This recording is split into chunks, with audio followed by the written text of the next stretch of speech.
Abşeron Su Meliorasiya Sistemlərinin İstismar İdarəsi əvvəlki adı ilə Abşeron Su Kanal İdarəsinin qarşısındayıq. Təxminən 3 ay əvvəl, daha dəqiq desək, oktyabrın 17-sində əməkdaşımız, həmkarım Orxan Qurbanov da buradaydı. Ona görə buradaydı ki, o vaxtı ayına belə bir məlumat yaymışdı ki, Xırdalandan Bakı istiqamətində E2 nömrəli ekspres marşrut xətti fəaliyyətə başlayır və həmin avtobuslara gedəcək, keçəcək ünvanlardan biri də Su Kanal İdarəsinin qarşısıdır.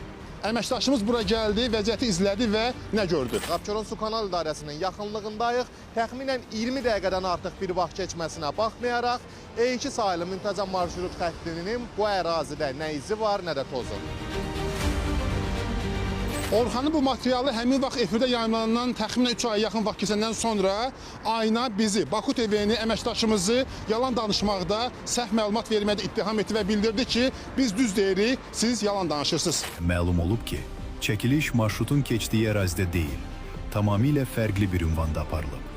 Nəticədə ictimaiyyətə yanlış informasiya təqdim edilib. Bura isə köhnə adı ilə Abşeron Su Kanal İdarəsinin əvvəlki inzibati binasıdır. Bəli, qurum əvvəl burada yerləşirdi. Maraqlıdır ki, bizi yalan danışmaqda, səhv məlumat verməkdə, qərəzli olmaqda ittiham edən aynada Yerüstü Nəqliyyat Agentliyində bir əməkdaş tapılmadı ki, araşdırsın, görsün ki, avqust ayından Su Kanal İdarəsi burada yox, digər ünvanda fəaliyyət göstərir. Amma qrafik tərtib olunarkən oktyabr ayında buranı qeyd ediblər və bizi səhv olmaqda ittiham edirlər. Amma səhv biz yox, onlardır.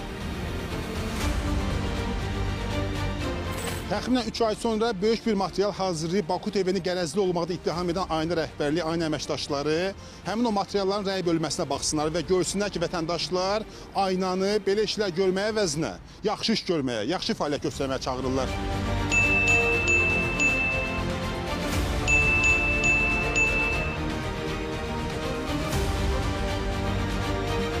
Hər kəs səhv edə bilər və bu hər kəsin başına gələ bilər. Əsas odur ki, səhv etdiyini anlayasan, onu etiraf edəsən.